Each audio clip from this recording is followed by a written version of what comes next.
Dear Foam Dangler, why have we not had any videos on your blasters? Yours sincerely, nobody, because it's a blank piece of paper. It's called a device. I needed a way to introduce the video. This was the best. I've not been doing this very long. Give me a break.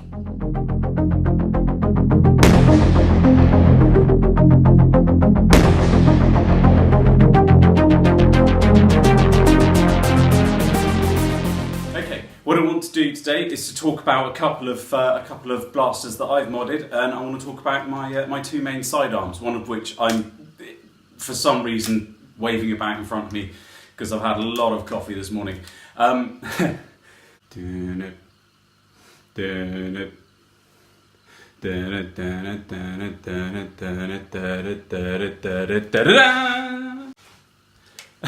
Okay, so this is at the moment probably my absolute favourite sidearm because it's great.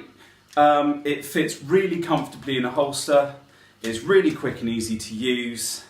It's not single shot like a fire strike or something. You've got two darts in there, so if you shoot your dart and then you're like, oh no, somebody's going to get me, and you've not got another dart, you've got another dart there. So if you're running away because your primary's jammed up or whatever, you know, you've got another dart, which is brilliant. This, for anyone who wants to just have like an easy afternoon project that doesn't take very long, or if you're new and you're looking for something easy to get you started, this mod was fantastically easy to do.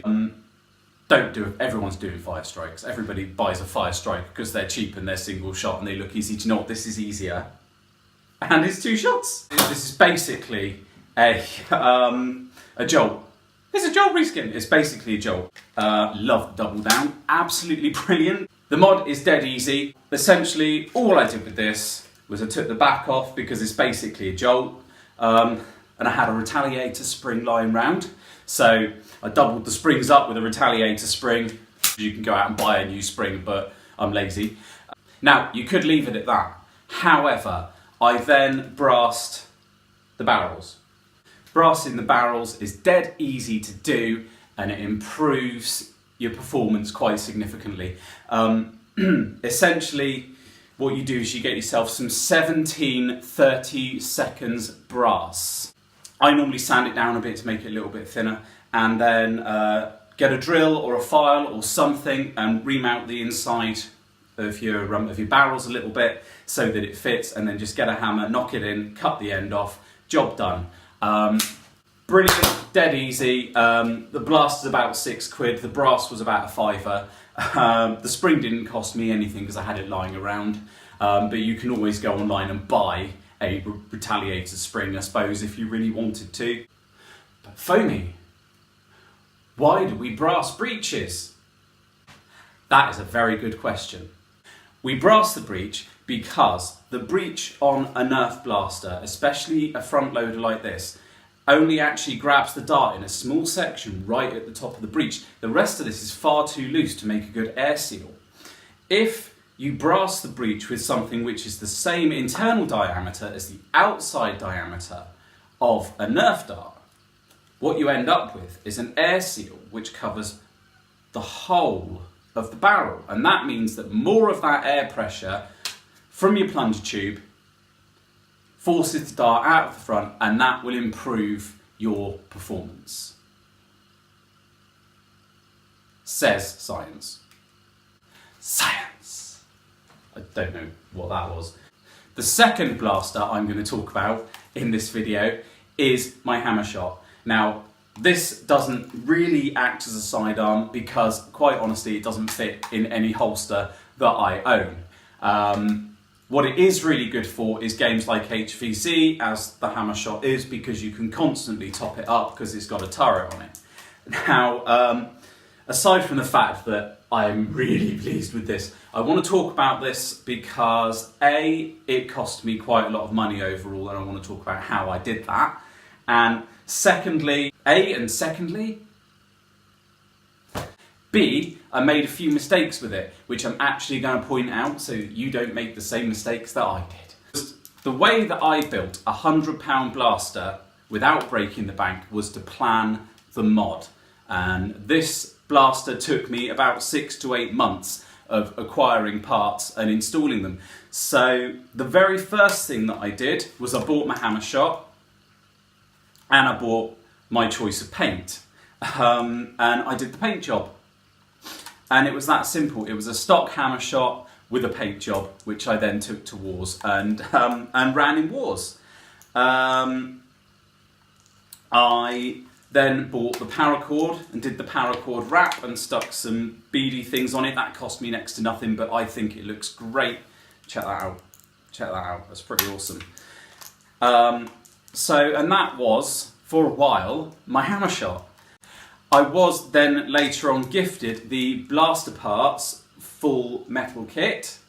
I think it was a birthday present or a Christmas present from a very dear friend, which I absolutely love. It's brilliant. It's lots of power, it feels really good, it looks good. The only issue that I do have with it is this fin. I'm alright because I've got quite big hands. I would imagine if you had small hands trying to prime back this hammer one-handed, it's going to be a little bit difficult to do. You've got to reach around. You're going to drop it. Don't drop it.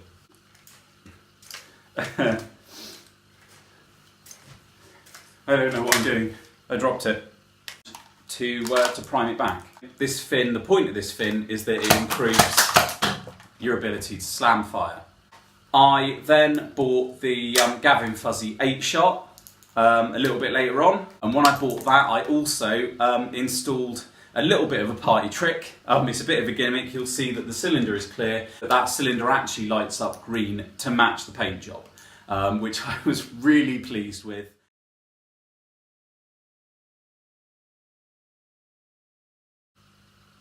There's a cat. Yes, I know, but I'm filming. Close set. Close set. Yes, I know.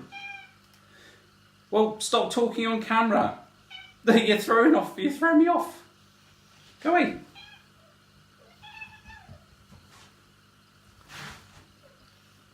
It's my cat. I really love this blaster. The only other thing that I did was I invested in a Maliang 3D printed body kit. I went for this one because some of the other ones are really long. And size isn't everything. Some people like it small. Oh, that was terrible. You might be able to see where I damaged the shell a bit trying to get it apart and massively failed. It turns out that there's a perfectly good video on YouTube to explain to you exactly how to do that. But by the time I discovered it, it was a bit too late. I still absolutely love hunting despite being imperfect. There you go. Those are my two main sidearms that I use when I'm at wars. What did you think of them? Which one was your favourite? Is there anything you would have done differently to what I did with them? Comments down below, and please like and subscribe and click that little notification bell so you know when my next video is up. Thank you.